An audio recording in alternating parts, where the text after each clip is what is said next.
see my screen.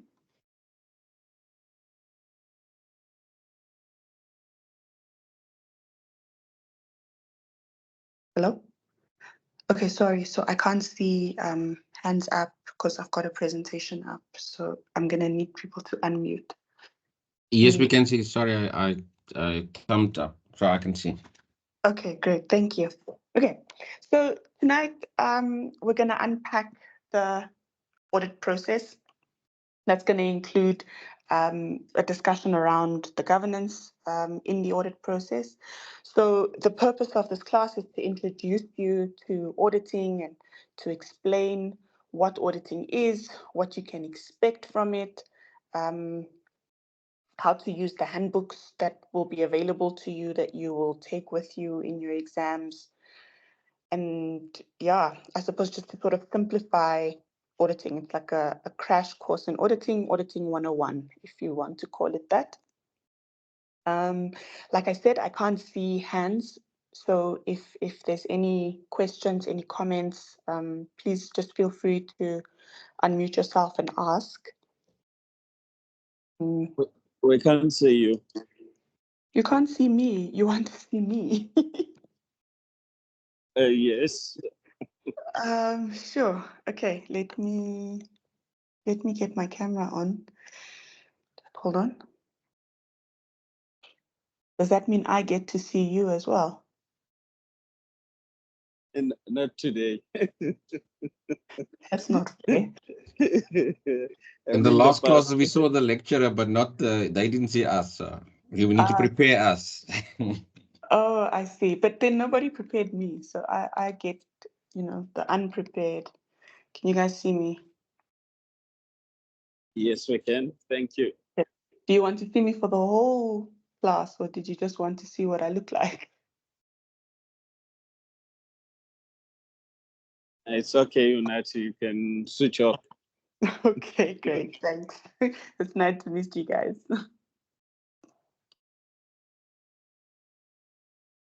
Okay. Sorry, let me get to the other side. Okay. So we're going to take a look at the audit process. So I've got here schematically for you guys what the audit process looks like.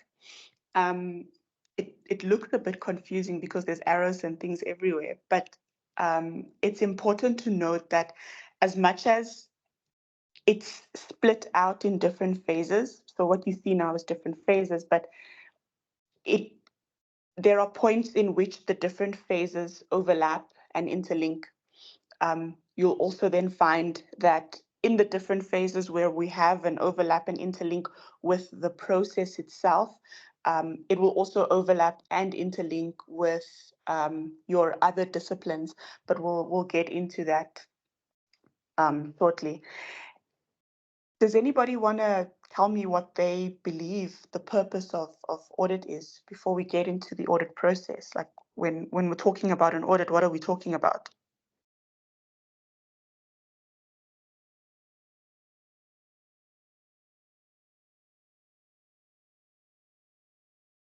I guess giving assurance, if I may try, giving assurance to what people say has happened, has truly happened.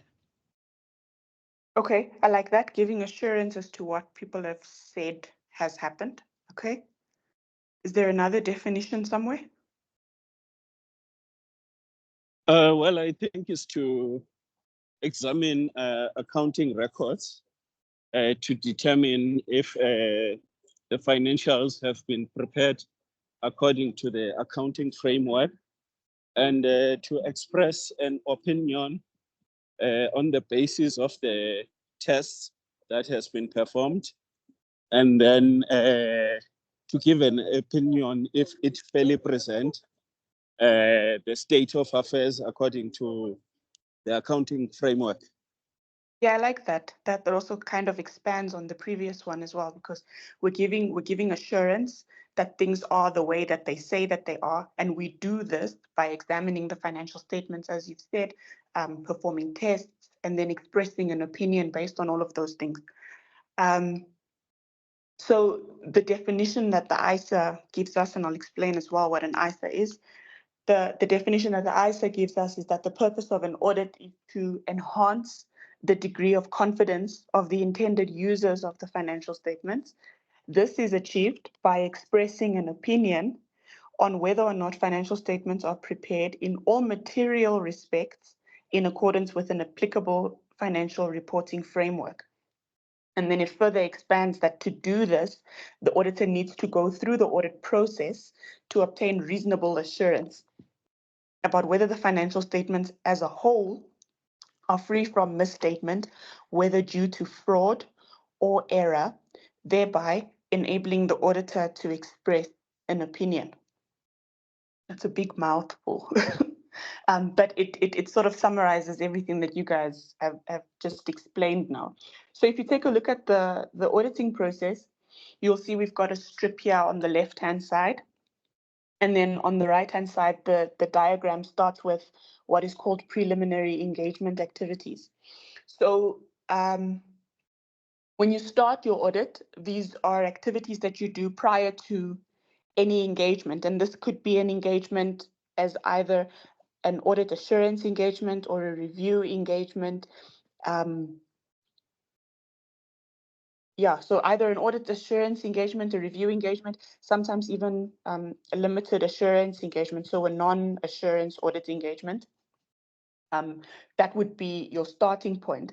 And in terms of how that unfolds, it moves into your planning phase. But while you're still in the pre-engagement activities, you're still sitting there wondering, or rather assessing, whether or not you're going to accept a client or whether you're going to continue with a client where you've had previous engagements. Once you've assessed and considered and decided that you are proceeding with this engagement, you then move into a state where you start planning. So when you're planning your audit, you are obtaining an understanding of your client, how they operate, the industry that they're in.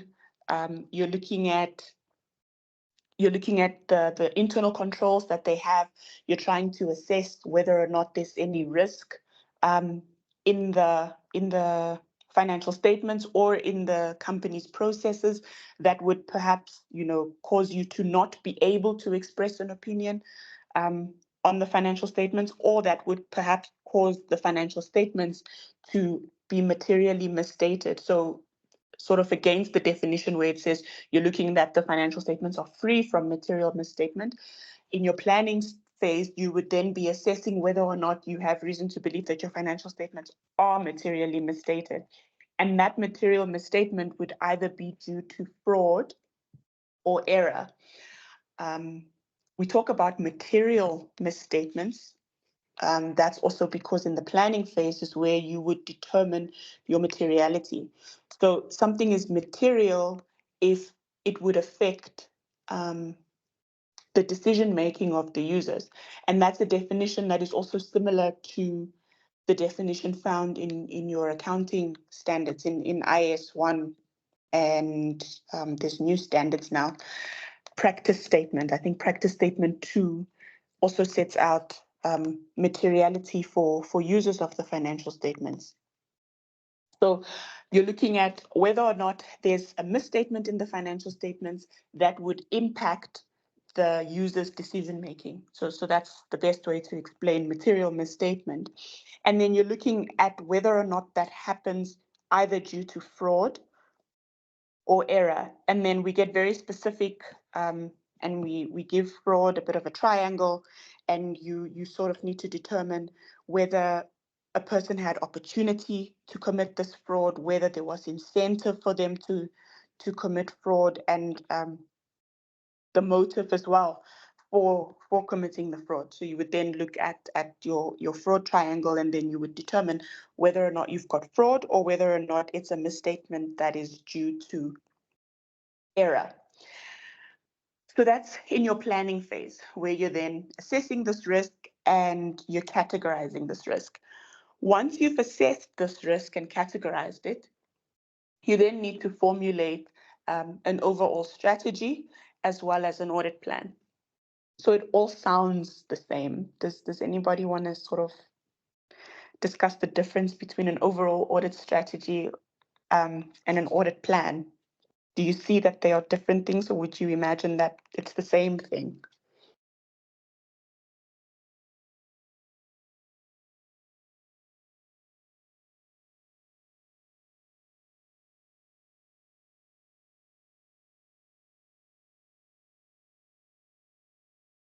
Can I maybe have a go? Yeah, sure.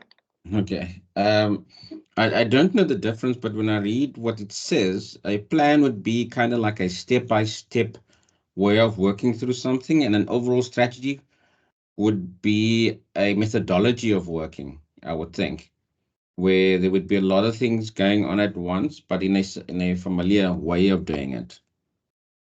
I'm just thinking aloud, just for. It's not too bad. It's not too bad. It's quite close. I like what you say on the audit plan, though. How you define it as a step by step. It sort of gives the impression that it's a very detailed approach to what it is that you're doing, right? So an audit plan is actually very detailed plan as to how you are going to address the risk, or rather respond to the risk that you have assessed. So when we talk about risk assessment is split between two concepts. And the first concept would be your risk at overall financial statement level. Because remember, you've got your financial statements, which then house all your other financial reporting things in there, or your financial reporting requirements in there. But then you've also got an overall consideration as to whether the financial statements holistically are free from material misstatement. Because when you're looking at your primary statements, which would be your statement of profit or loss and comprehensive income, your statement of financial position, your statement of cash flows and changes in equity, you are then sort of looking at a more detailed line by line approach. And that's where your audit plan comes in. And you would be sitting in the second concept of risk assessment, which is risk assessment at the assertion level, which is what your previous fellow candidate said, what management says. Yeah, what management says that they have done. So that would be the assertion that management makes about their financial statements. So management asserts that their financial statements are free from material misstatement. So we need to look at risk then from an assertion level, and then you look at your risk as well from an overall financial statement level, and you look at that holistically. So when you're developing your overall audit strategy, you're looking at the holistic strategy for the financial statements as a whole. And when you're talking about an audit plan, you're looking at the more detailed plan that speaks directly to the assertions that management is making about their financial statements. Does that make sense?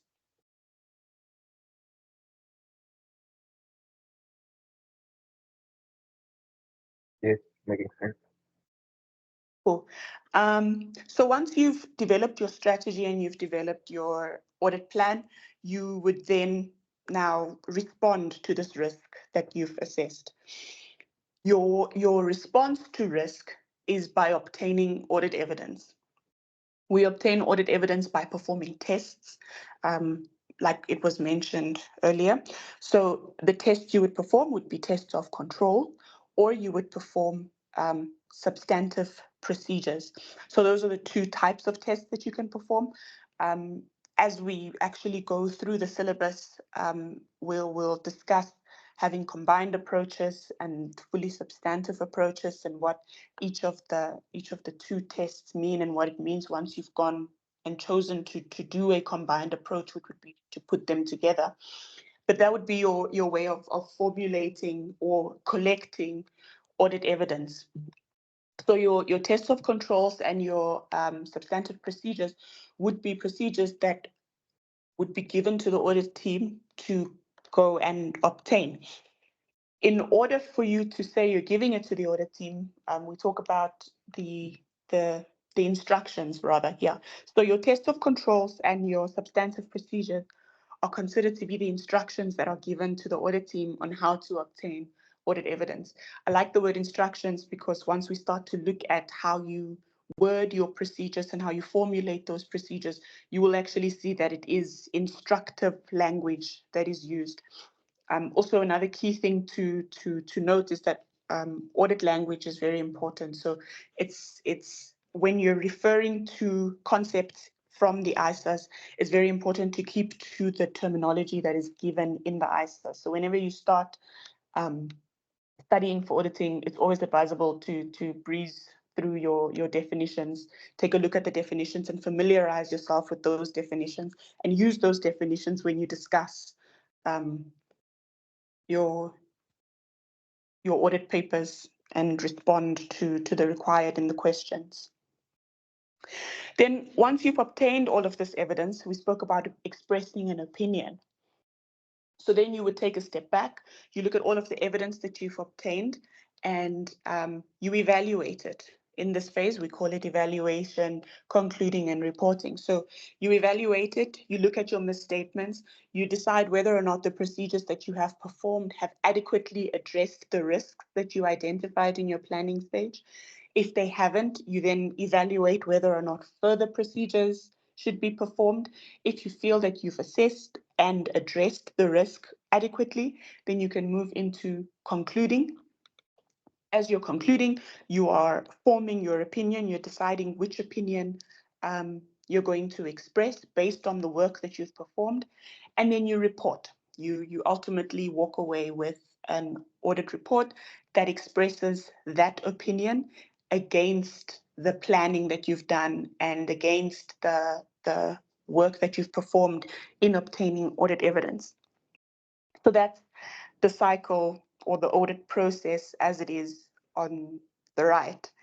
Any guesses why we've got this long strip running down the left-hand side?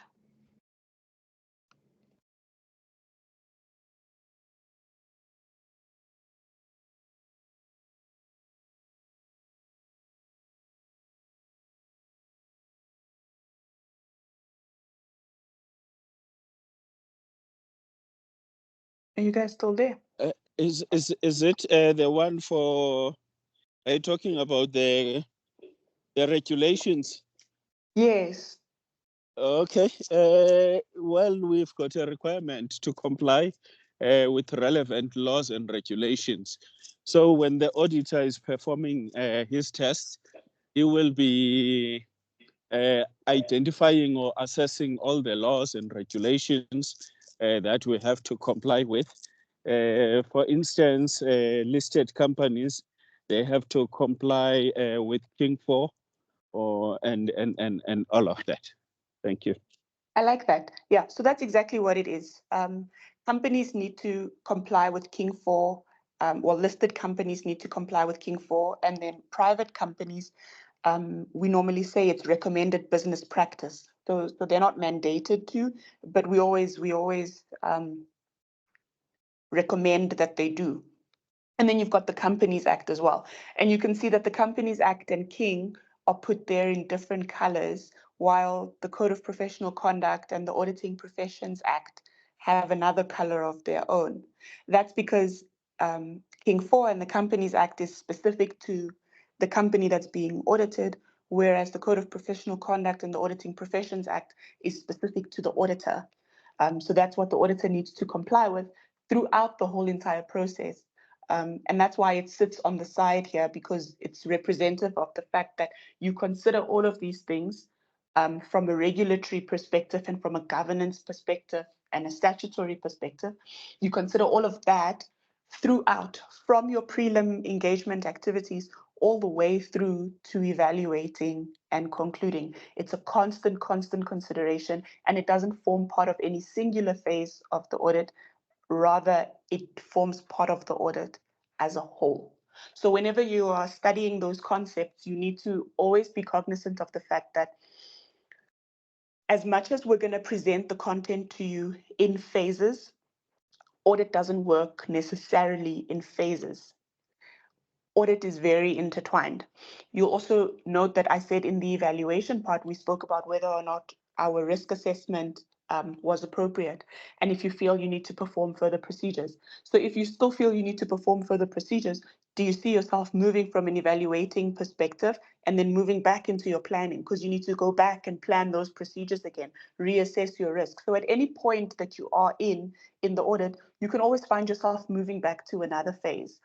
Your prelim engagement activities discuss whether or not you would accept or decline an engagement. But during your engagement, you could come across information that would then make you feel you might need to withdraw from the engagement. Then you go back and you do the same considerations against the new information that you have in your prelim engagement activity. So wherever you are in the audit, you could find yourself moving back a few steps, moving forward a few steps. And that's why audit is not supposed to be seen in phases. It's supposed to be seen as a holistic process. It's kind of a continuous process. It never stops until you actually report and sign your audit report. Does that make sense?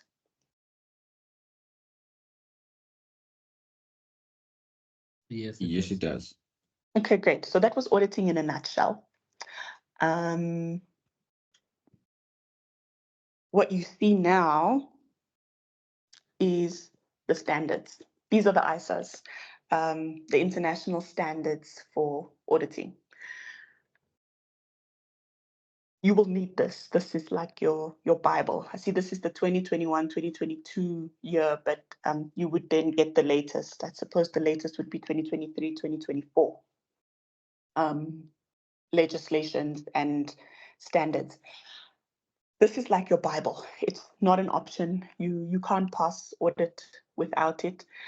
It sets out all of the legislation that you need to look at. For your purposes, it would be the Companies Act, companies regulations, the Auditing Professions Act, what we just saw now. And then on a governance side, it would be King 4. In there is also what I explained, the ISAs, which is your international standards on auditing. And then in addition to that, you'll also find your code of professional conduct. You need to study these, you need to be very familiar with them, and you need to understand how they work and how to make them work for you. In addition to this, what you will need is a textbook called Auditing Notes. Auditing Notes for South African Students is a textbook that will outline what we call business cycles, and that would be relevant when you are understanding the entity and the environment in which it operates. So it'll set out for you the different cycles for revenue, for purchases, for payroll, sort of the step-by-step process that each business process follows. And in there, it'll also outline the controls that are in that process. It'll also give you tests that you can perform to test those controls. And it will also then further give you substantive procedures that can be performed for the assertions in that cycle. Because you're obtaining evidence is a very big part of auditing, it's very unlikely that you would be able to pass or understand auditing without having an auditing notes textbook. If you don't understand the cycles, you can't audit. Very plainly put as well, because we are expressing an opinion on financial statements that are in compliance with the financial reporting framework. If you don't understand the financial reporting framework for your purposes, which is IFRS, if you don't understand accounting, you can't audit. We also know that accounting has certain tax implications. So again, if you don't understand the accounting and the underlying tax implications for transactions, again, you can't audit. Similarly, so management accounting also plays a role. And if you don't understand your basic principles when it comes to things like cash flow models, when it comes to your costing elements, you won't be able to audit. All of those things play a very big role in understanding audit as a whole, because those are all elements from your other disciplines that feed into the financial statements, which is what you're ultimately expressing an opinion on. So when it comes to auditing notes, I would suggest that you study it in conjunction with your handbook. In your handbook, you can highlight, you can underline, you can flag because you can take that with you in the exam, but your auditing notes you can't take with. So you need to study both in conjunction. And when you're seeing concepts being simplified in auditing notes, you can then cross over into your standard and highlight, underline, and cross-reference. Make it user-friendly for yourself. When you are attending class, watching videos, keep your handbooks with you. There'll be discussions around where to find what, how to find a specific element. And so it makes it easier when you're in class and you've got your handbook, you can page along in the class and we can pick up any issues that you're having with finding relevant sections. Also keep them with you when you're attempting questions in your question packs before looking at your suggested solutions. Yeah, and then just continuously evaluate yourself. Use your questions, your question attempts to guide you in terms of what it is that you are forgetting so that you can highlight mostly what you forget and not highlight as you study. Because when you highlight as you study, you run into the trap of just highlighting everything, and the next thing, everything in your book is important, and you can't find the things that are actually of more importance than the others. Any questions around the handbooks? I think you answered mine. So the best way to highlight is to look at important things that are tested when we go through questions or so forth. Yes, correct. The best way to highlight this is based on what you are picking up as you're practicing questions is of importance, as well as what you are picking up that you are struggling to remember. So, I mean, if you know something already and you understand the concept and you can sort of relay the concept to yourself, I don't think it's necessary for you to highlight it in your book because, I mean, you know it. Chances are when you're in an exam, you're not going to be paging for it in the book because you already know it. You're going to write it off head. You should rather highlight the things that you struggle with remembering. Even when you flag, I've come across a lot of people that flag sort of chapters, I suppose. Chapters aren't applicable here, but it would be standards. They would flag, this is ISA 220, this is ISA 340. It's not necessary to do that because your standard has a table of contents. If you want to know where ISA 240 is, you open the table of contents and it'll show you where ISA 240 is. Rather use your flags as a means of cross-referencing, where you want to see that a specific standard actually overlaps and is applicable when you consider this other standard, so that when you open standard A, you read and read and read, and then it tells you, oh, okay, in your flag that this standard actually should be read in conjunction with the other standard. That is an easier way to make the textbook work for you, if that makes sense. Thank you, Nat. Okay, great. Any other questions before we move?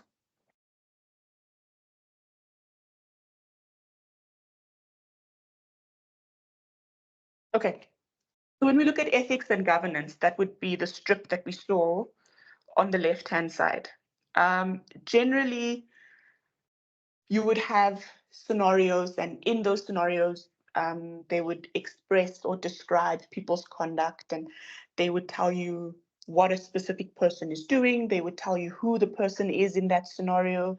They would tell you why they are doing what they are doing. And you're supposed to take a step back from an ethics and a governance perspective. And you're supposed to identify in the situation what is wrong. You're supposed to discuss what is wrong. And then apply whatever legislation or standard is applicable in that case in terms of remedial action. In your CIPA CPC, we have a specific exam template framework. So those are also important when you are studying and practicing questions. Take note of the way the suggested solution outlines how it outlines its response, because that is how you're going to pick up and develop exam technique, not necessarily by copying the suggested solution, because a suggested solution in one place is not necessarily a suggested solution in another question, but by picking up the outline of it. So for example, when it comes to the CPC, we always say that you've got to firstly identify the issue. After you've identified the issue, you've got to then discuss the threat and to which fundamental principle that threat applies. You then need to evaluate the significance.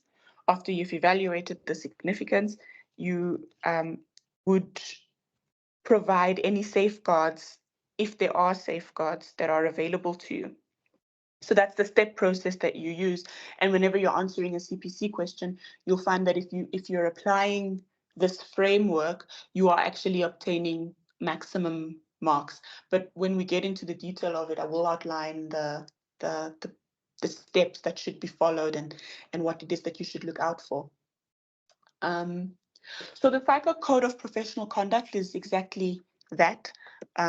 As well as the URBA Code of Professional Conduct, you will sometimes find them being used interchangeably.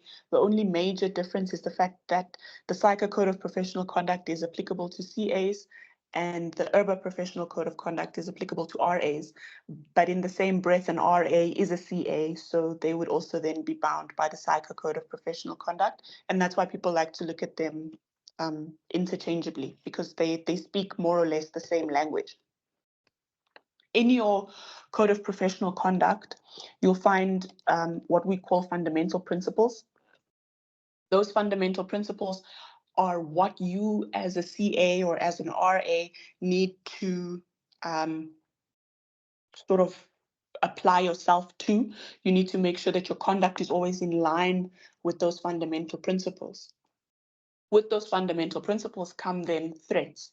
The auditor can find that there are threats to their ability to comply to those fundamental principles. And that's what you're constantly trying to assess in a situation. So for example, if I own a company and the company that I own perhaps manufactures, I don't know, we manufacture cars, and I'm a director at a car rental agency, and I bring my personal business of manufacturing cars as a supplier to this car rental business without informing the other directors that this is actually my business, and I'm just putting in the tender proposal as though I was an independent party. Very immediately you start to see that from a professional conduct perspective, the ethics and my integrity are potentially compromised, and they're compromised by my own self-interest. So that's exactly the example of a threat. I would then have a self-interest threat to my integrity, which is a fundamental principle. And those are the sort of dilemmas, ethical dilemmas, that you would need to be able to identify in a scenario. So you'll deal with things around conflict of interest. You'll deal with whether or not a CA or an RA is acting with sufficient expertise, whether they're actually complying with the framework that they're supposed to comply with. You'll look at CAs in business. So that would be a CA who works for a company in the private sector. And then the CPC also then expands to show considerations that are applicable to CAs in public practice. A CA in public practice would be like an audit manager who's working in an audit firm, or a CA who's working in an accounting services firm where they are then, performing services for clients. So the fundamental difference between a CA in business and a CA in public practice is a CA who would be working for a company on the inside versus a CA who would be client facing and servicing clients. Then you would be in public practice. Then there's a part 4 of the code, which speaks to independence, and that speaks mainly to the auditor in terms of being independent for any audit and review engagements, and being independent for any assurance engagements that are not considered to be audit and assurance engagements. And when they talk about independence, we talk about independence in mind as well as independence in appearance. So independence in mind is knowing for yourself that you are independent and you don't hold any bias in a certain situation. And then an appearance would be how people would perceive you. So you can be independent in mind, but your actions would then make people perceive you to not be independent. And that's also a violation. So those are also the sort of conflicts and dilemmas that you need to be able to pick up when it comes to the CPC. Then if we look at King, I think you guys already have a good idea of what King is. But King is basically the code that lays down principles and best practice so that companies can adopt these principles, whether it's mandatory because they are listed or whether it's voluntary because it is best business practice. Even from a legislative perspective, the courts recommend King. They also use King when they put together their judgments in some aspects. So King is a framework that can be used by companies to achieve their goals, which is ultimately to satisfy all of their stakeholders. Then we've got the Auditing Professions Act. The Auditing Professions Act sets out how an auditor ought to conduct themselves over and above the SICA Code of Professional Conduct. This is actually legislation. So non-compliance with the Auditing Professions Act can actually lead to legal consequences for an auditor. The Act has about 60 sections, and those 60 sections are broken down into 7 chapters. Don't feel overwhelmed because not all 60 sections are examinable. Then you've got the Companies Act, which sets out the laws that companies need to abide by in order for them to remain operational and in compliance with the CIPC, I suppose. When it comes to governance and ethics, there's a lot of overlapping and interlinking. So you would need to keep your wits about you as well when you're studying. And again, when you're practicing questions, that's also where you're going to see the link, because the suggested solution will more often than not bring in the link of where one section of legislation interlinks with another section of legislation. For example, when you talk about auditor rotation, the Auditing Professions, the Companies Act says that an audit partner must rotate off of a client after 5 years. But the CPC prescribes that an audit partner can rotate over 7 years. And then a lot of the time candidates will ask, which takes precedence? Is it the 7 years or is it the 5 years? But in a discussion question, it's not necessarily more important who takes precedence. It's more important that you discuss that the two elements of governance, being your CPC and your Companies Act, have contradictory cool-off periods or rotation periods that they prescribe for audit partners. Once you've discussed the fact that there's two separate ones based on the two different, I'll say two different concepts in your syllabus, you then can assess. And the wording in the CPC is that you would take whatever legislation prescribes. So you would ultimately then find yourself moving with what the Companies Act says, but you obtain credit and you obtain marks, I suppose, by discussing both aspects. Does that make sense? Can you sort of see the level of integration that we're talking about? Yes. Yes. Cool. Any questions on ethics and governance?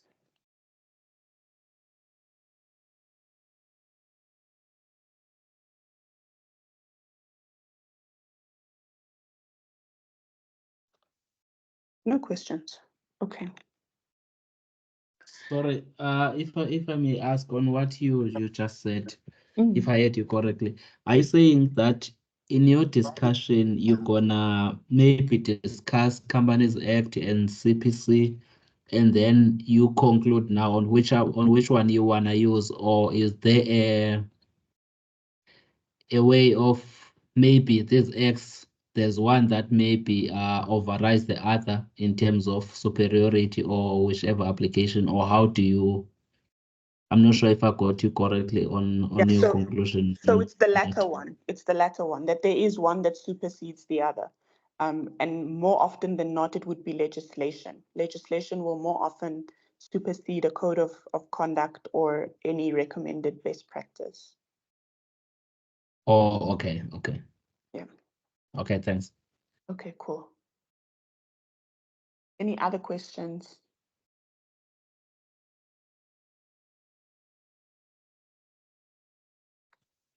Okay. Then we move into the actual ISAS. Our discussion around the ISAS will move, I suppose, in accordance with the audit process that I outlined. So we'll start at the top with our pre-engagement activities and then move downwards.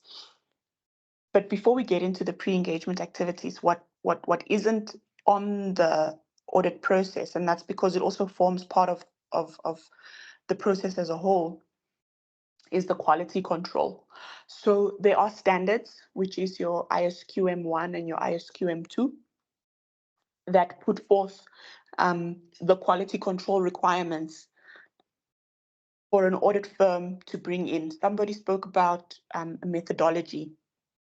ISQM1 will also sort of dictate the I'll say the limitations and things that can be placed in the methodology, how the methodology should operate, what quality control processes an audit firm needs to have in order to ensure that they are actually able to provide reasonable assurance and that they are actually able to express an opinion on financial statements.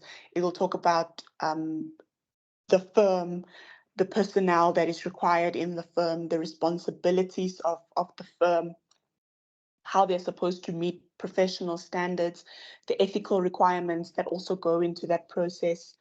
It also talks about the appropriateness of the engagement reports that they're setting out when it comes to engagement letters, when it comes to audit reports. All of those things are set out in the quality control or quality management control standards. And that is applicable to audits, and it's applicable to review engagements, and it's also applicable to any other assurance and related service engagements. Then you've got ISA 220, which is the quality control for an audit specifically on financial statements. ISQM2 speaks about engagement quality reviews. So that would be on how to conduct a review.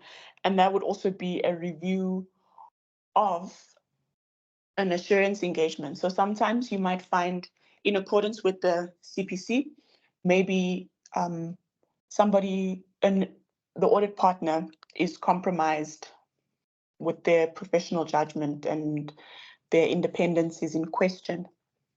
Sometimes it may be an appropriate audit procedure to assign an independent quality engagement reviewer to then review the work that is done by the audit partner to ensure that the audit partner's independence, as much as it's compromised, that compromised state of independence does not affect the audit opinion that's being expressed on the financial statements. Any questions on quality control?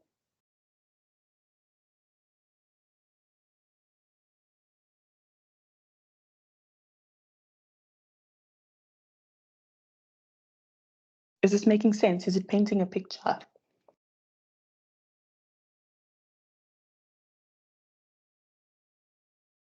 Yes, it is to a certain degree, but I think I will get more clarity as we go on. Okay. Just it's painting a picture, but yeah, it will become clearer, I would assume, as we go on. Okay, fair enough. So Yes. my understanding with it is to ensure that the firm is not cutting corners, and it has assessed the risk of taking this client. We also have enough skills capabilities, and we have considered all the factors that, including the understanding of the business. So you want to ensure that the auditor can do this work and then is not compromised and all of that. So that's a part of it, right? Just from a quality control perspective, it's a smaller part. Remember how I said that the quality control starts sort of before you get into pre-engagement activities. The considerations that you are now sort of discussing around expertise and having sufficient resources and all of that, that's more a pre-engagement consideration. So before you accept the client, when it comes to quality control, we're talking about the audit firm as a whole. So pre-engagement considerations are engagement specific, whereas quality control is specific to the audit firm as a whole. Does that make sense? Noted. Thank you.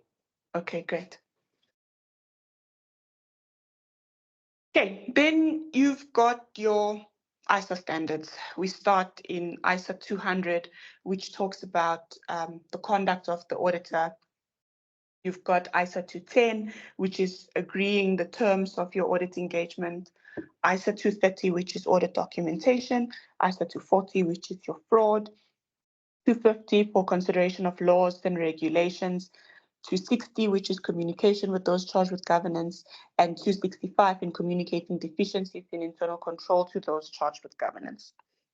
So what these standards are is mainly also pre-engagement standards, because there you're sort of evaluating whether a prospective client can be accepted based on a scenario. You are discussing any concerns on a client that has been accepted by an audit firm. So there you're sort of being asked to criticize the decision that was made to accept this client. You would also evaluate whether long-term relationships with clients should be continued, the impact of that, then evaluating whether or not you would be able to perform this audit in terms of the ISAs. And in terms of whether or not you would be able to perform the audit, that's where you're sort of looking at your client investigation, we like to call it. You're looking at whether or not you would want to be associated with this client. Is this client, do they have a good reputation? Is your association with this client possibly going to infringe on your own professional conduct and your own professional behavior? Would it potentially bring your audit firm and the audit profession as a whole into disrepute if you were to associate with this client? The second thing you would then look at is whether or not you've got the skills, the resources, and the competence that is required to perform this audit. And when we talk about resources, we don't just talk about whether or not there's enough people. We talk about whether there's enough people at the right level that are available for the duration that the audit needs to take place. So you're looking at whether or not your audit has tight deadlines, if your deadlines are negotiable, if you have more skilled staff, how you allocate that staff. That's more around the resources. When we talk about the skills, we're talking about academic qualifications, I suppose, and we're talking about experience. That also features when we talk about the competence, because you've also got to think of experience, not just do you have experience auditing, but do you have experience in auditing in this specific industry? So you would want to assign staff to your client that has experience and expertise in that specific industry. You've also then got to look at any ethical and regulatory requirements. From an ethical perspective, is there anything that is stopping you from accepting this client? For example, are you also performing tax services as well as preparing the financial statements? Because you can't prepare financial statements and also audit the very same financial statements that you've prepared, because in terms of the Code of Professional Conduct, you have a self-review threat to your objectivity, because you wouldn't be able to pick up the mistakes that you've made yourself. You need to look in terms of the Companies Act. The Companies Act says that you can only accept an audit engagement if there's a legal vacancy I think in terms of Section 90 of the Companies Act. So if there isn't a legal vacancy, meaning the company already has auditors, and maybe the company is in a dispute with the auditors, and now they don't want to continue with these auditors, so they're getting new auditors. You can't just come in and be the new auditors. There's processes that need to follow. There has to first have been a vacancy, and if there's already auditors that are there, the fact that there's a dispute doesn't mean that there's a vacancy. And so from a regulatory perspective, in your pre-engagement phase, you wouldn't be able to accept the client. And then you've also got to highlight the terms of engagement. When we're talking about the terms of engagement, we're talking about what the auditor is responsible for. We're talking about what the client is responsible for. So the client is responsible for cultivating a control environment that then fulfills the purpose of having an output, which is financial statements. But in that control environment, they've got to make sure that the controls that are there are able to prevent and detect and correct misstatements so that the financial statements are free of material misstatement. So the continuous, I suppose, design, implementation, monitoring, and evaluation of controls is management's responsibility, and it's not the auditor's responsibility. The auditors just come in to express an opinion on the control environment and on the financial statements as a whole. Are there any questions around this? Yes, Unati. In terms of performing the audit and other services, like tax and auditing the same entity, is that now prohibited? Because I understand in the past, auditors would put maybe saying safeguards, I'm going to have different engagement partners in terms of other services. And please, if you can assist me. Yes, that's correct. So it's not that it's prohibited. It's just that in the Code of Professional Conduct, based on what type of an entity you are, remember how we spoke about listed entities and then private companies. If you are a listed entity or a public interest entity, there are certain services that you are prohibited from performing. And if you're a private company, there are certain services that you can perform, but then the CPC will give you appropriate safeguards that you can apply, such as not having the same engagement partner or rotating, whatever the case may be, in terms of what is appropriate in those circumstances. Does Okay, that clarify? thanks. Thanks. The next one, I worked for government in some time ago, and then the auditor was saying, "Hey, we wouldn't be auditing this client because we've got a limitation of scope. We can't really do our work because we are not given the records." Basically, it's not that they were not given the records, but the information that they were having was not giving them comfort to perform an audit and reach an opinion. So they were saying, if it was not for the legislation, a requirement for PFMA to audit this company, this entity, they would not be auditing it. So my understanding is that if there's a legal requirement to do so, they cannot actually divorce themselves from the engagement. Or is it a certain kind of auditors, government auditors, or if a company approaches and then it says we've got a legal requirement to be audited, please come and audit us? If you can maybe assist me. So with government, it's correct, like what they've explained to you, because they are mandated by the PFMA to perform the audit, then the Auditor General must perform the audit. When it comes to private clients, the auditor sort of has a choice of association. So even if a company is legally required to be audited, it doesn't mean that I have to accept the engagement. If your engagement is for me too high a risk and I don't have appropriate safeguards to put in place, then professionally, I am duty bound to decline the engagement.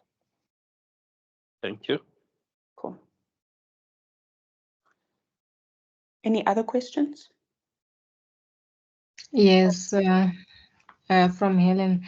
I think, Unati, earlier on you've mentioned about the taking of the engagement only if there is a vacancy. I just want to understand something where a particular company had issues with the previous auditor. And as a result, they wanted to terminate their contract because of the issues that they've had with the auditor. So as a new auditor, who the new company is about to appoint, like how would you maneuver around that? Because the existing auditor, the company was not so cooperative in providing with them with an information, and there were actually findings that they had raised with the previous audit that they have conducted. So in your pre-engagement phase, part of the considerations is having engagements with predecessor auditors. So the new auditors would speak to the current auditors to find out what's going on. But even there, because there's confidentiality issues at play, your client needs to give you permission to speak to the predecessor auditors. And then again, if the client is not giving you permission, that's already telling you from an integrity perspective that your client might have something to hide. And then as the new auditor, you can already then decide that you don't want sort of an association with people that can't be straightforward with you. Okay, thank you. Okay. Okay, then we come to risk assessment and response to those assessed risks. This is where you link in quite heavily with your auditing notes, because we're then moving into risk assessment based on internal controls that you see specifically. Okay, so we talk about ISA 300, which is planning the audit of financial statements. And please don't be shocked. There's a lot of ISAs. Like we're going to go through a lot of ISAs. Some of these ISAs are only like 3 pages. Like they're not like, it's not like 50 chapter ISAs. So don't see this extensive list and be like, oh my gosh, it's not that deep. Okay, so you've got ISA 300, which is planning of an audit, and specifically to the audit of financial statements. And then it moves into ISA 315, which talks about identifying and assessing the risk of material misstatement through understanding the entity and its environment. When they talk about understanding the entity and its environment, they also talk about the controls, the system of internal control that the entity has in place. Then we talk about materiality in planning and performing an audit. Remember how we spoke about financial statements being free of material misstatement. This is where the materiality concept comes in, and the auditors determine materiality in order to understand whether or not a risk is material or whether or not a misstatement is material to the financial statements or not. Excuse me. Then you've got ISA 330, which outlines the auditor's response to the assessed risk. That's where we talk about developing your overall audit strategy and developing your audit plan. And then you've got considerations relating to using a service organization. That ISA 402 works very nicely with ISA 315 because your service organization is normally an internal control assessment as well. Because so when you've got a service organization, it's similar to a company. Maybe it's a small company, they don't have a payroll division. And so what they do is that they outsource their payroll. They've got another company, and that company does the payroll for them. That would be a service organization. So when it comes to a service organization, in the same way that you would obtain an understanding of the entity and its environment, you've also got to obtain an understanding of the service organization and the controls that are in place that feed into the financial statements. Because again, ultimately, you're expressing an opinion on the financial statements. Then you've got ISA 450, which is the evaluation of misstatements identified during the audit. That's more of a finalization concept where you are then evaluating, concluding, and reporting. So when we talk about internal controls, we're talking about controls that are embedded in the entity's system and processes. Those controls, when it comes to the financial statements, can be direct or indirect controls. We also talk about policies that are being implemented through the actions of personnel within the entity. And we also talk about procedures that are mandated through formal documentation. So having a leave policy, your leave policy in there will have certain controls. And when it comes to testing the controls to ensure that leave balances or provision for leave balances in the financial statements are not misstated, your leave policy is something that the auditors would want to see in order to evaluate that. Overtime policies would also be something that they would like to look at. Your procurement policy would also be important for the entity to take a look at, as well as like your capital expenditure policy, your policy around fixed assets, how those are maintained, how those are used, if there's assets that the entity has that are available for employees to use, what are the policies that govern the use of those assets. Then again, we spoke about management's responsibility. So we said that management's responsibility is to design, implement, and maintain that system of internal control. And the purpose for that is to either prevent, detect, or correct a misstatement. And the auditors having an understanding around that would be able to enable them to provide assurance around the entity's ability to meet their objectives, which is reliable financial reporting, the effectiveness and efficiency of their operations, and then ultimately compliance with applicable laws and regulations. Internal controls can also be used in an entity to address any business risk that could affect their business objectives. Then when we get more into the detail of it, we'll talk about the difference between business risks and audit risks, how to identify what are business risks and how to identify what are audit risks, when it would be applicable for you to discuss which of the two. And then you'll also see in the business risks that links in very nicely with your management accounting and financial management module. That'll also link very nicely together because a lot of the business risks would be identified from a financial management perspective. Are there any questions?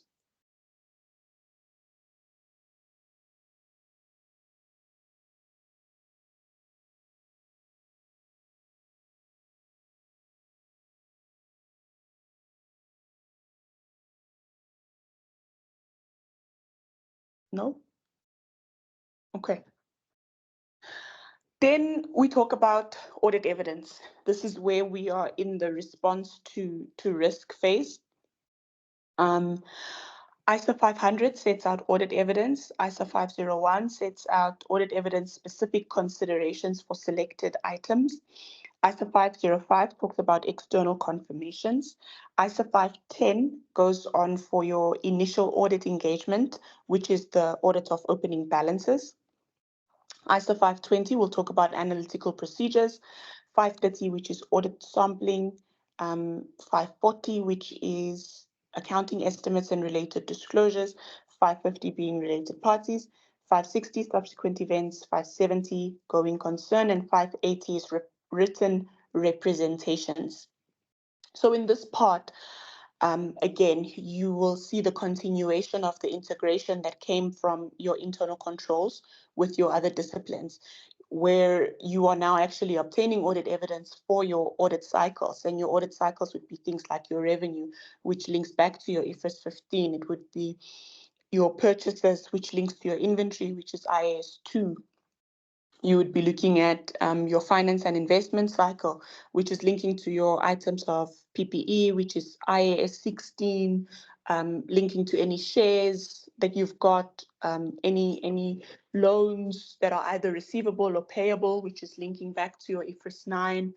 and how to audit those things and how to obtain, I suppose, then the audit evidence. So if you remember the audit process, we spoke about test of controls, and then we spoke about substantive procedures. So once you break down the cycles into understanding the controls, you're then able to obtain audit evidence against the controls to evaluate whether or not your controls are operating effectively. And then the operating effectiveness of your controls also impacts the extent of substantive procedures that you would perform. So ISO 500 not only then breaks down the kind of procedures you would perform, but it also has what we like to call the audit verbs. And remember, we spoke about instructions to the audit team. So your ISO verbs would typically be things like inspect, recalculate, observe, reperform. And you can see that that's all of sort of instructive language. And that's the way in which audit procedures are then worded for the audit team to be able to gather audit evidence. Then in ISO 501, where they talk about audit evidence, which is specific considerations for selected items, there's special situations where you would need to perform a different set of procedures from those that are normal. And that would be perhaps if your client is a buyer and seller, maybe in retail, and they've got stock. So at the end of the year, you would have stock counts. There's certain procedures that you need to perform at stock counts in order to obtain assurance that the stock counting controls are operating effectively. If you've got any litigation, maybe the company is involved in litigation and they're being sued. There's also procedures that you would then perform around that, and you would find those procedures specifically in ISO 501, where they outline the specific procedures to be performed. Then for external confirmations, that would be where you're sending out confirmations to external parties. So when we talk about audit evidence, we speak about audit evidence needing to be sufficient as well as appropriate. When we talk about sufficiency of audit evidence, we are speaking about whether or not you have enough audit evidence that you'll be able to then evaluate and provide an opinion on. And then when we're talking about appropriateness of audit evidence, we speak about the quality of audit evidence that you're obtaining. In terms of identifying what is good quality audit evidence, you're thinking about what would be relevant for you to consider and what also would then be reliable. When we talk about what is reliable, we're then looking at internal information that is prepared by the entity versus external information that can be then sourced from third parties. And that's where ISO 505 comes into play, which is your external confirmation. So, for example, if an entity has a bank balance, you would send out a bank confirmation to the bank to ask them to confirm the balance as at the end of the financial period that is being audited.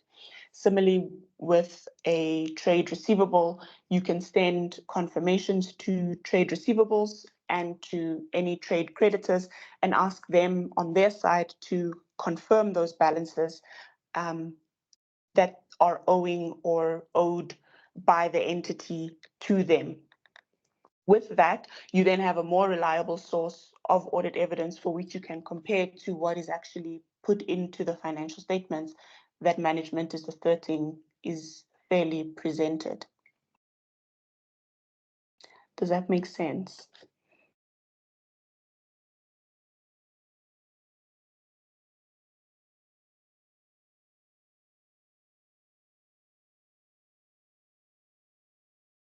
Yes. Okay. Then ISO 510, which is the initial audit engagements, the opening balances. That's more applicable as a consideration in the pre-engagement phase where we had the discussion about whether or not you're accepting a client. So when you're accepting a client, if the client has been audited before, or even if the client has not been audited before, typically they would have a balance in which they opened in the beginning of the year. That balance would also need to be audited, because when you are signing off your audit opinion, you are expressing an opinion that covers both the current year as well as the comparative period.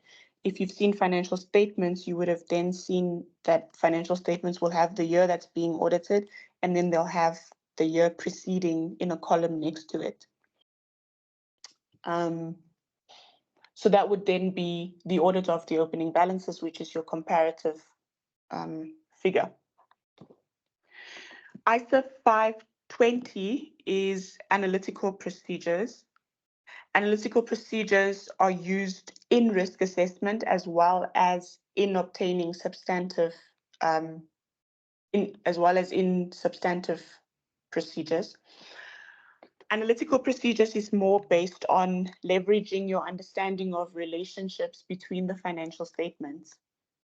So, for example, if you understand that when revenue increases, if your company is a company that makes sales on credit, you're expecting to see an increase as well in your trade receivables. So when you're doing analytical procedures, you're trying to see if the relationships that you understand between the different financial statement line items are moving and operating in the way that you expect them to be moving and operating. Then ISA 530 talks about audit sampling. Audit sampling is based on the fact that some financial statement line items, due to their nature, would have a large number of transactions. And so from an audit perspective, because we're only providing reasonable assurance, we wouldn't test our items 100%. And so we would rely on sampling to firstly provide an element of unpredictability to the procedures that we're performing, as well as then to give us a sample that is representative of an entire population, for which we can then evaluate and form conclusions over. ISA 540 deals with accounting. Hi. Before you move on, you would use that in ISA 530 audit sampling. You'll also use that on your test of controls. That's correct. Okay. Mostly on when you are testing the operating effectiveness of your controls throughout the period. Yes. So you wouldn't test each and every single occurrence of the control. You would first test the sample, and based on the methodology that the firm would have, if the initial sample was perhaps not satisfactory, you can opt to extend your sample, or you can then forego test of controls and conclude that the controls don't operate effectively throughout the period. But the idea of testing controls is to give you an idea that if the process is working, also then on a sample basis, that you can then, I suppose logic follows that if the process works on a sample, that it would then be working for the period. Thanks. Okay. ISA 540 sets out estimates. Estimates, according to the ISAs, are considered to be a significant risk. So they're an automatic significant risk. So when we're doing risk assessment and we're categorizing our risks as to whether or not they're low, medium, or high, or significant, when you come across line items that have estimates in and are susceptible to management bias, those, according to the ISAs, are automatic significant risks. When it comes to estimates, you would then need to evaluate the nature of the estimate and look at the information that is being used to compile that estimate to assess whether or not management has added any bias to their estimate. A simple example would be something like your inventory. IAS 2 tells you that inventory needs to be recorded at the lower of cost or net realizable value. So when you're assessing what your net realizable value is, you are also then calculating your provision for obsolete stock and your stock write-offs. So management would obviously want to present a good financial image because when they've got higher assets, they've got better looking ratios. And so that would be motive for them to perhaps understate their provision for obsolete stock and not write off inventory if the cost is not equal to or lower than the net realizable value. And that's why estimates then become a significant risk, because from a motive perspective, management is quite incentivized to understate their I suppose liabilities and to overstate their assets. ISO 540 will also then have specific procedures that can be performed and specific considerations around how to assess and respond to the risk on estimates. Some things would be obtaining an expert, perhaps an expert in the field, who can then assist you with evaluating whether or not the estimates that have been made by management in the financial statements are reasonable or not. ISO 550 is for related parties.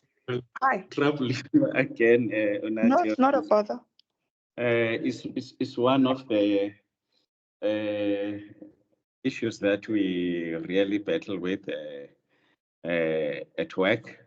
Okay. So what we do, we perform 5-year budgets, and then based on those budgets, we value the companies using a discounted cash flow method.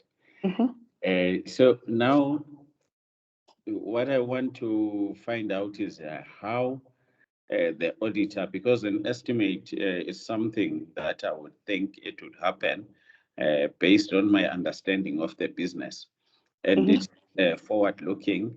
It has not actually realized. Mostly when it comes to budgets, I put initiatives and then I say so and so will happen. So now we've got an issue. Sometimes we don't meet those budgets, and then the auditors have got an issue to say you are overstating your budgets to probably have a good valuation. And then we say, look, these are the things that you are planning. It's the plans that you are putting in place, and then they're tangible. They can be realized, and then they would say, in the past, you have not done so. So, how do they really get into there in terms of the testing and us meeting or agreeing with them, or maybe meeting a common ground? If you can maybe assist me there. Well, one of the areas that you've highlighted is based on past history. That informs it a lot. So it is a valid consideration to say in the past you've always planned this, but it's never materialized.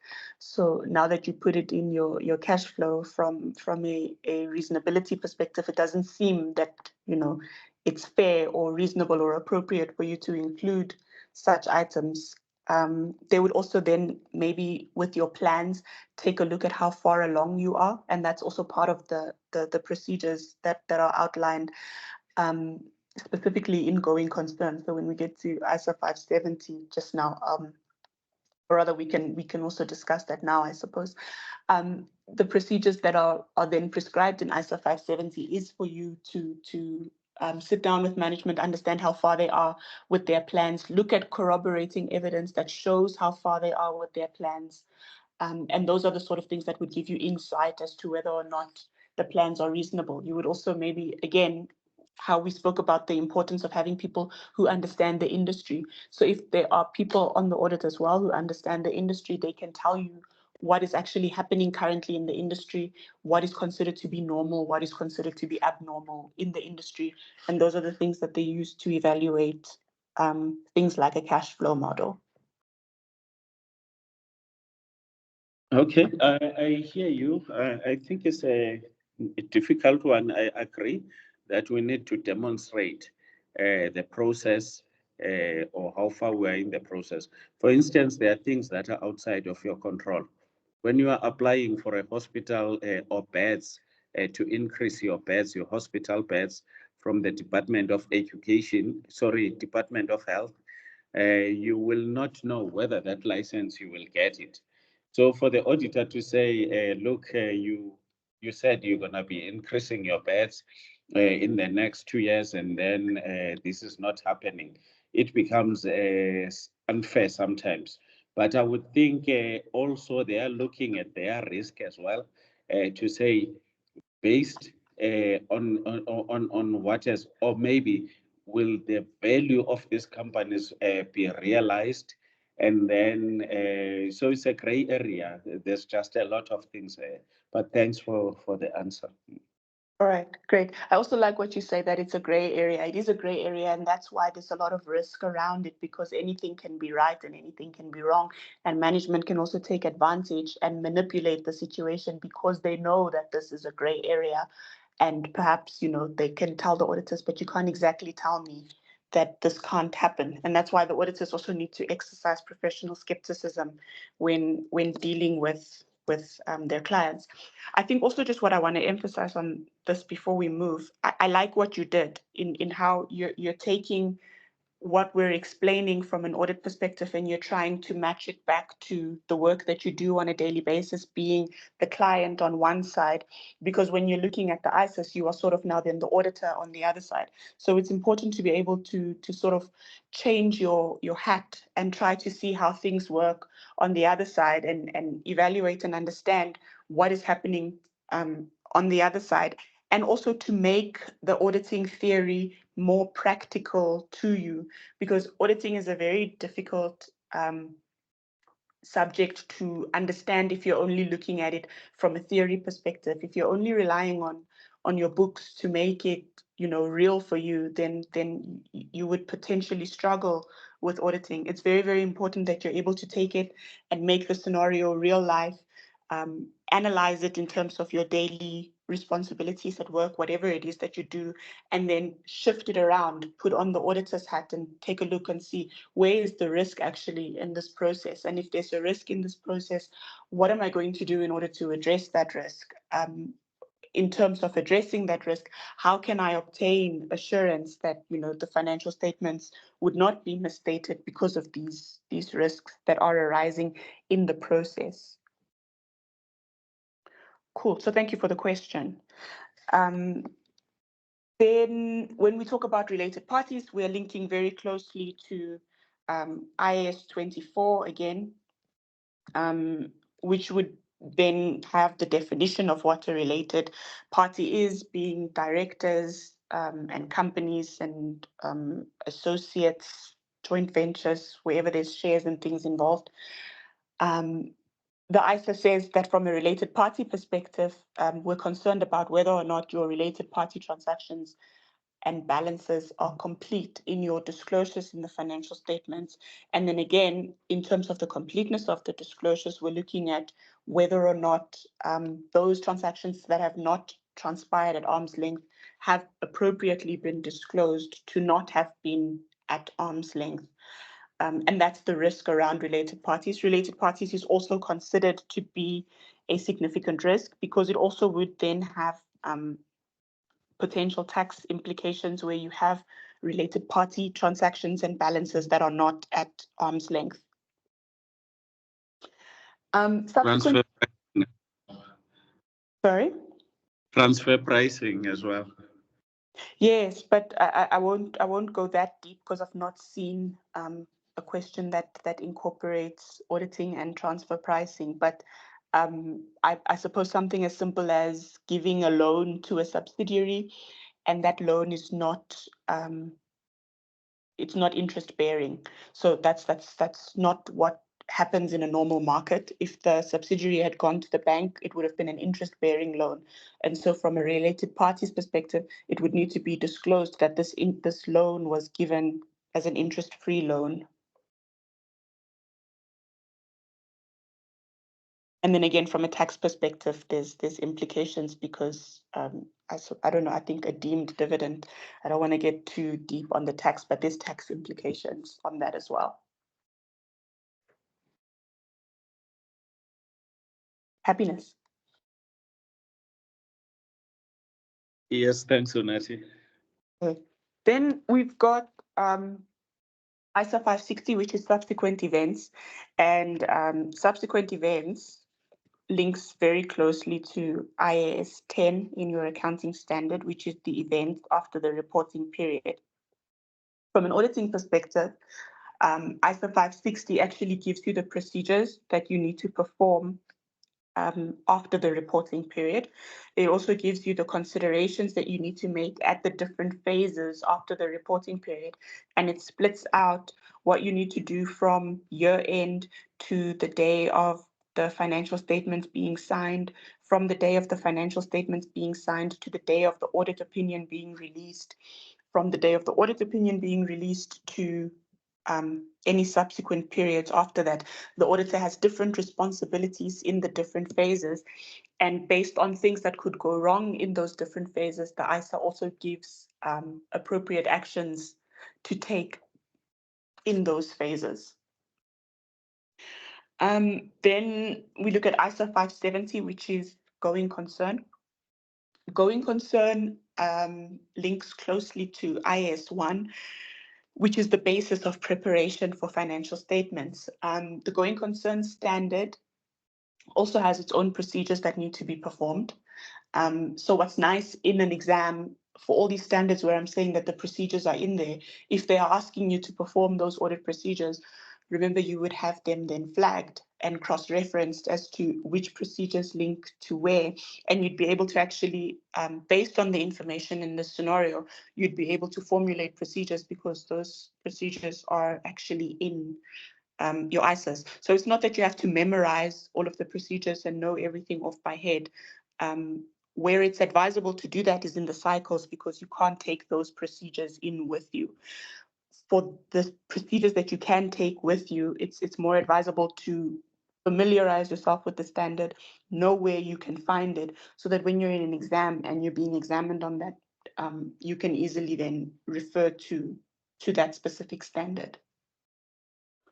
Going concern talks about the basis of preparation, and that would be whether or not the financial statements are prepared on an appropriate assumption that the company will continue to be a going concern. And that just means that they will continue to operate in the foreseeable future. For the ISAs, we assess a 12-month period from the signing of the financial statements. Going concern then also gives you guidance in terms of your evaluating, concluding, and reporting, which direction you would need to go based on the audit evidence that you've then obtained as to whether or not an entity is a going concern or not. So it also categorizes them like what the question that came through just now, to say that it's based on judgment and there's a gray area. And if perhaps there's a, what do they call it? If they have a difference in opinion or a judgmental difference, then the ISA will tell you from this judgmental difference, these are the options that you have based on what is actually applicable to you in that scenario. Are you going to give an opinion that is qualified? Are you going to give an unqualified opinion? If your opinion is going to be qualified, will it be adverse? Will it be a disclaimer, or will it just be an unqualified opinion? And we'll go into detail around the opinions just now, but the going concern standard will then show you, using a decision tree, which opinion is more applicable given which circumstances. Written representations are also a form of audit evidence. That is where management provides at the end of an audit a representation letter to tell you that they've given you everything that they believe is relevant to the audit. They've answered all questions. They've not held any information back. Somebody mentioned something about a limitation of scope. They're saying that they've not limited your scope in any way. because all the information was provided to you and it was readily available for you to inspect and assess in terms of the audit. Are there any questions around audit evidence? It's just the subject of limitation of scope. My understanding before was that if you are not giving the auditors the information that they have requested, you are limiting their scope. But throughout my career, I got to understand that if the information that you have given them is not sufficient for them to form their opinion, it's also a limitation of scope. You might give them whatever they need, but if they need more and then they can't formulate or gather enough evidence, and then they will disclaim and say it's a limitation of scope. I don't know whether I'm on point. Please correct me if I'm wrong. Yes, it is correct. So if they are unable to express an opinion, it's normally due to a limitation of scope, and the appropriate audit opinion in those circumstances would be a disclaimer of opinion.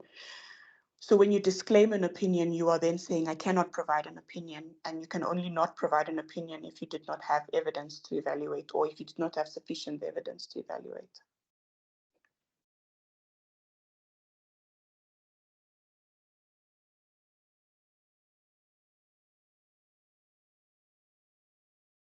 Happiness. Happy, thank you. Then there are ISAs that are formulated around using the work of others and the considerations that the auditor needs to make when they are using the work of others. So those circumstances are in a group audit. That's where you would look at ISA 600, where you've got a parent company, and that parent has subsidiaries, associates, joint ventures, joint operations, and in their scope of what needs to be audited, they've scoped in some of those related parties that need to be audited. Sometimes those other entities that need to be audited are in different locations, and so it makes more sense to put auditors that are in that location. It can be auditors that are in the same audit firm, or it can be auditors from a different audit firm.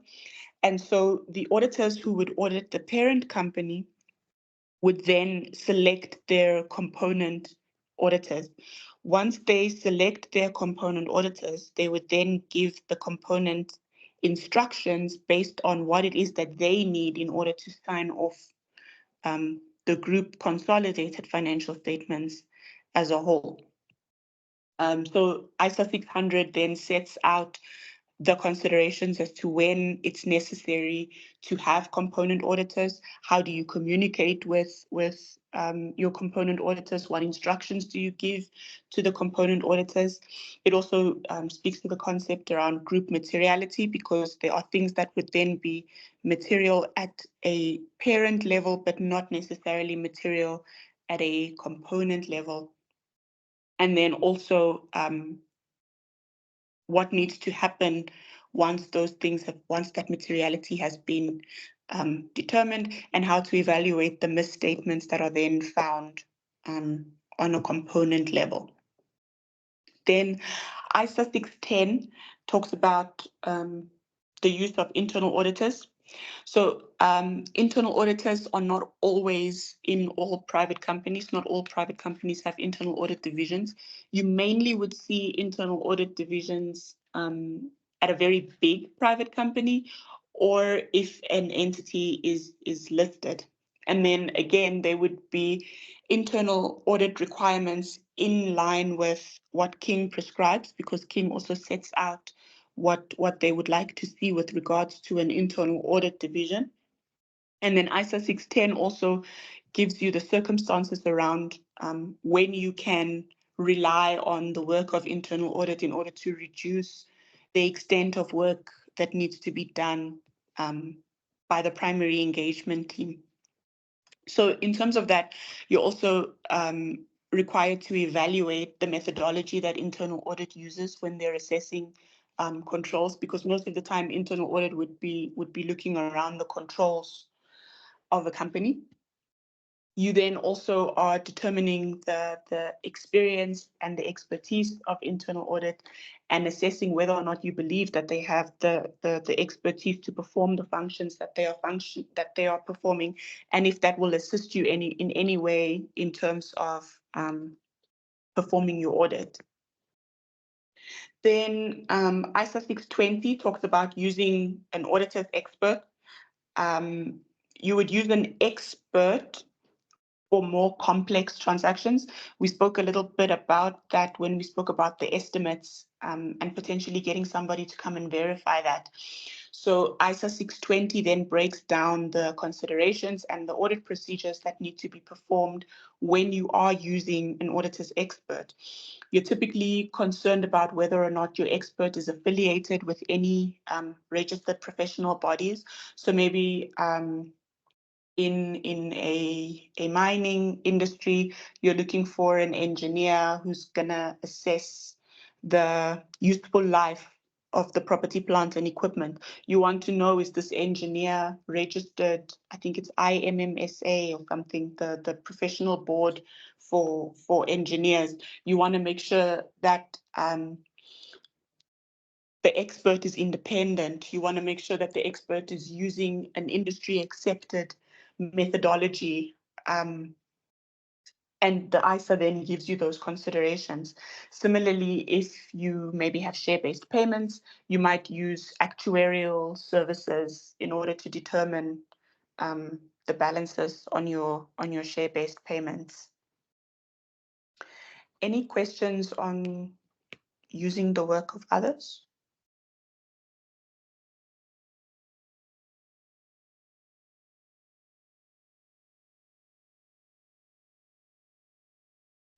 Hi, Onati. Apologies, my network is lagging, but I posted a question on the chat. I can't see the chat. But can you hear me clearly? Yes, can I try can. speaking. Oh, okay. So I was asking that can an external auditor decline to use work of others, and what would their reason be? For instance, if you are in a private company and you had internal audit coming in within the same financial year, and their scope is almost similar to that of what internal audit actually looked at. So are they in a position to decline using the work of the internal auditors? If so, why would that be? They can decline if the risk is too great. They can also decline if they are not satisfied with the competence of the others that they would be, whose work they would be using. So if it's internal audit, if they're not satisfied with the competence of internal audit, then they don't have to go with it. They can decline. If they're not happy with internal audit's methodology or with how internal audit approaches their procedures, maybe internal audit scoped in a period that is not in scope for the auditors, and perhaps they're not satisfied with that. So for example, with controls, you want to assess that controls are operating throughout the period. And so you would want a sample that represents the entire period. But if internal audit only tested Q1 and they didn't test all the other quarters, then you can't really rely on it because it's not indicative that the controls operated throughout the period. Okay, perfect. Thank you so much. Yeah. Cool. Hi, Nati. Hi. I just wanted to add on to that. I remember in our company we had internal audit reports that the internal auditors would do, and before that when the external auditors came, they always wanted to see the reports of the internal audits. I assume that it was probably just to see it if there's something that points to risk that the internal auditor may have. So I don't know how much reliance was put on that. I just thought I'd add that as well. Yes, That's actually a very good observation. In terms of risk assessment as well, you would use if there is internal audit. Maybe if you're not going to rely on internal audit, you can still use internal audit's findings as a means to base your risk assessment on, as part of your risk assessment. So if internal audit found that bank recons aren't being signed, for you, that is a risk that your bank balance is potentially not accurate because you might have reconciling items that haven't appropriately been accounted for. Yeah, just maybe just a point of interest. We were much more. What's the word now? Not scared. I don't have the word, but we were much more on our toes when it came to internal audit because they kind of knew our business a lot better than the external auditors. Maybe just as a note, but that's just for interest's sake. Yeah, because internal audit gets very up close and personal with your controls, whereas the external auditors don't always do that. Okay. Anything else on the work of others?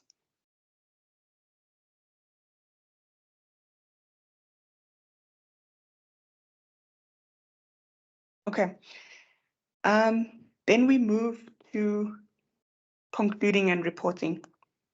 So we spoke about ISA 450, which I said was more applicable towards the end where you're evaluating your misstatements, because it's at the end of the day, we've done all of this, but what do we do it for? We do it to form an opinion. So you're now evaluating your misstatements and you're trying to see, in terms of the misstatements that you've identified and the risk that you've assessed, whether that risk has been appropriately addressed or responded to, and what implications that has on you forming an opinion. Then ISA 700 gives you the guidance on how to form an opinion when you're reporting on financial statements. ISA 701 gives you guidance on communicating key audit matters in your audit report. Key audit matters are those where the auditor feels from a perspective of professional judgment that these items are more significant in the financial statements than other items. And so they would want to highlight those items in the audit report. And those matters are communicated as well with management or those charged with governance. Then ISA 705 talks about modifications to the audit opinion. So remember, we spoke about an audit opinion being either a qualified opinion or an unqualified opinion. So when we're speaking about an unqualified opinion or an unmodified opinion, we're sitting in ISA 700. But once we start to speak about a qualified opinion or a modified opinion, we're then sitting in ISA 705. And ISA 705 will outline for you if your report is modified, which are the options that you can choose. So those options would be either a modified except for opinion, an adverse opinion, or a disclaimer of opinion. And it outlines actually very nicely under which circumstances which opinion is appropriate. So again, if you're in an exam and the scenario deals around having to formulate an opinion or having to give an audit opinion based on the misstatements that have been identified, ISA 705 is a good paragraph, is a good standard to make reference to if your opinion is modified, because then it will help you choose the correct modified opinion and give you discussion points around that as well. Then ISA 706 is for emphasis of matter paragraphs and other matter paragraphs in the auditor's report. An emphasis of matter is exactly what it says. It's where the auditor wants to emphasize something in the auditor's report, and so they bring it in under an emphasis of matter paragraph. So it's not to say that we want to qualify the financials, but we think that the users need to know that this is something that we picked up, and so we'd like to emphasize this matter in the audit report. ISO 710 talks about comparative information, and that will link nicely as well to the audit of opening balances, because those are essentially your comparative figures in the financial statements.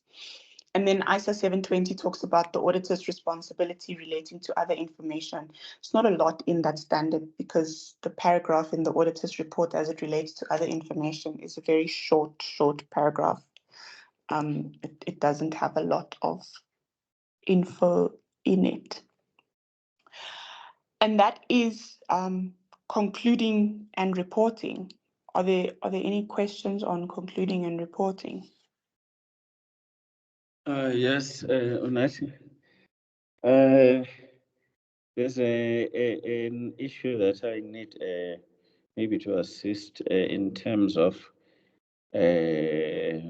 the misstatements that are not material, including materiality.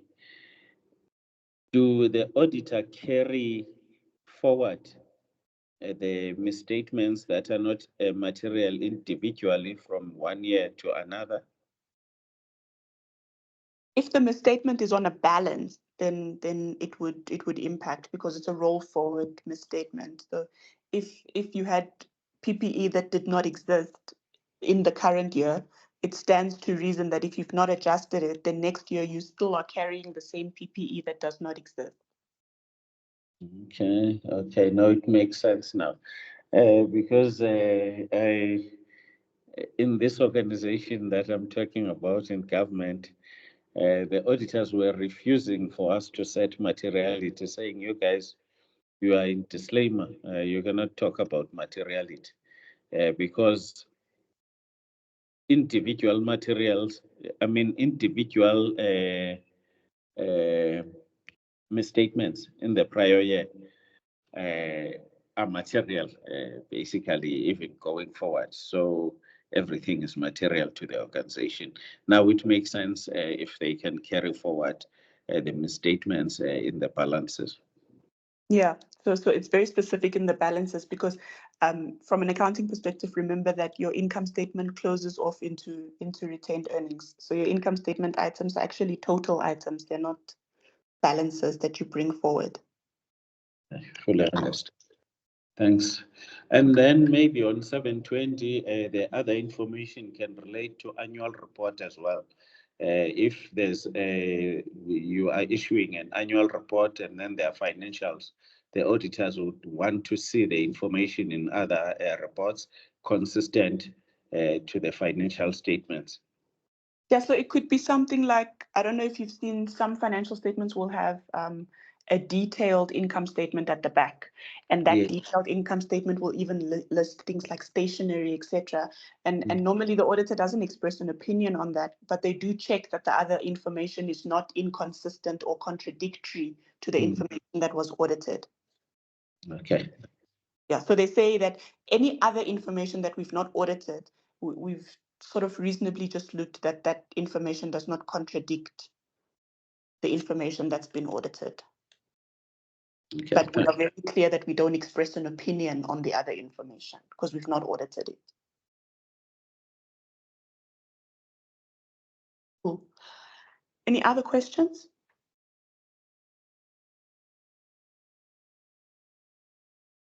Wanati, Bevan again.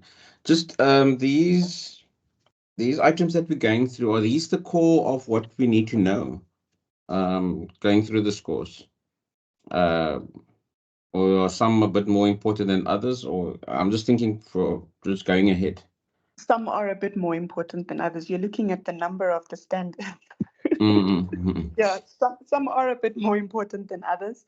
But from where we are now, to have an idea of how to allocate your time, you need to sort of see overall what you're exposed to and what it is that is, I suppose, then reasonably expected from you. So the ones where I've gone into a bit more detail and sort of explained, in an exam, this is the sort of question that you could expect, or where I've outlined that you can find procedures and things like that, those will be the ones that will go into more depth in over the course. like now the slide I'm going to bring up now has a lot of, we call them ICERs and ISAs. Those, some of them are examinable, but not all of them are examinable, but you do need to have a understanding of how they work and where they interlink with those standards that are examinable. SAICA also sets these standards out according to a knowledge level and will tell you specific standards you need to know at a knowledge level 3, which means those are very, very important standards. Some you need to have at a level 2, meaning just like a basic, and then at a level 1, you kind of just need to have an awareness of the standard. Okay. Yeah. Okay, then these are the ISRs and ISAs, which are also in your ISAs. They're kind of like the ghost standards because they're not examined very often. But they are also good to know, especially when you get to an APC level, if you see things in your pre-release information that could indicate that these type of engagements might be applicable, or that these kind of engagements might be something that can be considered as an alternative to a regular assurance engagement. So there's engagements on the review of historical financial statements, which is then obviously not the same as expressing an opinion on current financial statements. Then there's also interim audits that can be performed, and that feeds into your audit plan and your audit strategy when you're looking at the timing of when you perform your procedures.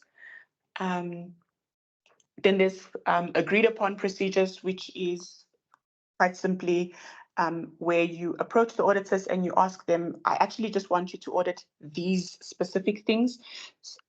Maybe like if it's an NGO and the NGO receives donations, and in order for them to get more donations, the previous donor wants assurance on how they've spent their funds. And then you go and you do agreed upon procedures where they only audit your expenses so that your donor can see what it is that you're doing with the funds. Then you have engagement that are other than an audit or other than a review of financial information, prospective financial information, then the controls at a service organization. So that ISA 3402 is very important when you're looking at service organizations, which we discussed when we were talking about audit evidence.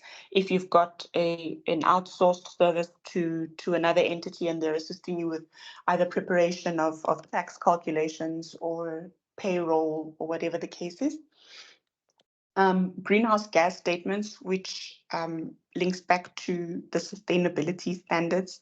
I think IFRS has the sustainability standards out already. I'm just not sure if they're applicable. And then there's also the engagements on the compilation of pro forma financial information. I honestly have actually not seen, I've not seen that being examined.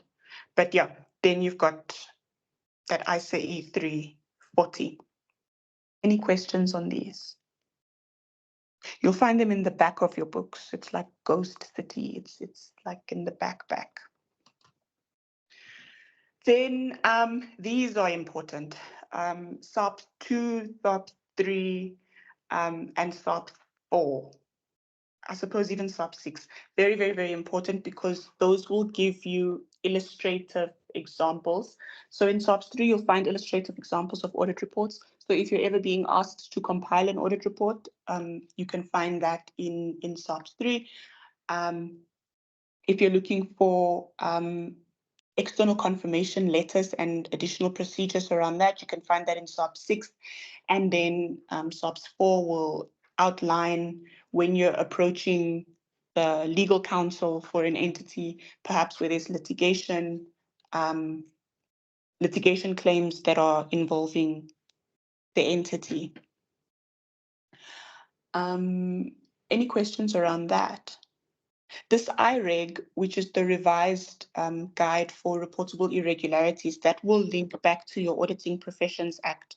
It will link to Section 45 of your Auditing Professions Act, which outlines what an auditor needs to do when they suspect that there is a reportable irregularity.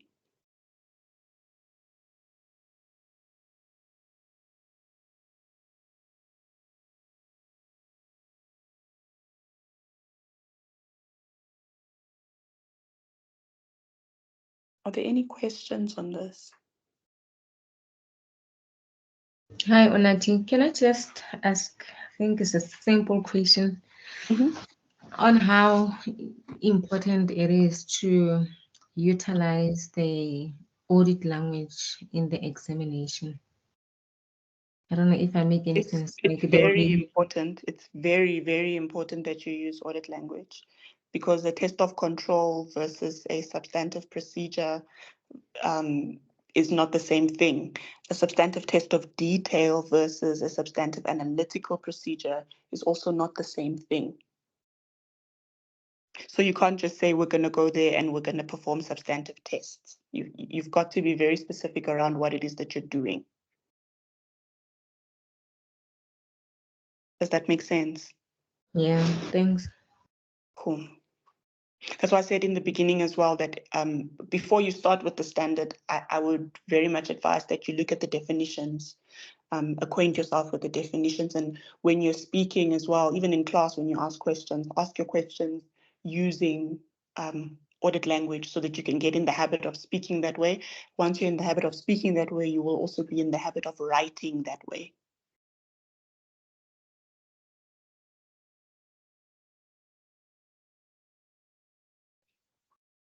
Okay. So that's auditing in 2 hours. I know it's yeah, it might feel a little bit vague still, but I suppose I hope you guys have a broad picture of what it is that we're doing when we talk about auditing and how it's linking to your other disciplines and how the audit standards themselves are also linking with each other, and the importance of knowing when you're studying which auditing standards contain which information.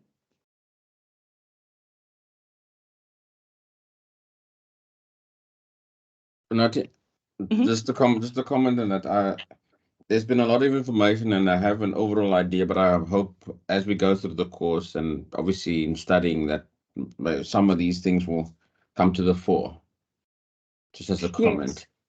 Yeah, they will. They definitely will. I know it's a lot of information. It's difficult because auditing has a lot of standards and a lot of the stuff is relevant, but you've got to bring everything into play.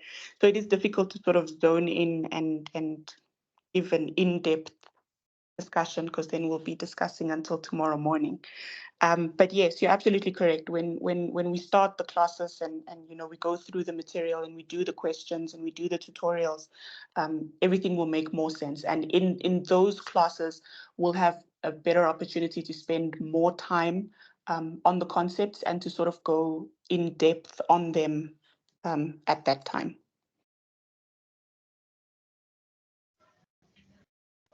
Okay. So, Unati, are you one of those scary partners, or are you lecturing? What do you do? I'm not an audit partner. I'm not in audit anymore. I'm actually in corporate. Okay. So it looks like you eat and you sleep auditing the way you go through it. I used to eat, sleep, and breathe auditing. I still do, because I need to stay on top of my toes when the auditors come to us, so I can push back. Okay, thanks. All right. If there's no other questions, guys, I hope the session was useful, and yeah, I look forward to engaging with you guys more in class. Just a last question from me. In terms of the assessment, APC assessment, how much audit weight in the assessment, like out of the 7 or I think 8 tasks, how many? That's Mostly. a difficult one, but I don't know. I think from what I've seen, normally there's 1 or 2 auditing tasks.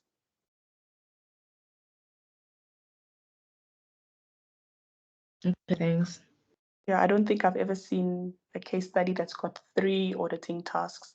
But then again, remember that the as much as it's an auditing task, there will sometimes be overlap with other disciplines. So sometimes it won't just be a straightforward auditing task. Sometimes it can be, but in other circumstances, it'll be an auditing task that is linked to accounting or linked to strategic, like in the prior years APC, one of the auditing tasks had auditing, and then in it they asked you to discuss key business considerations, which brought in the math aspect.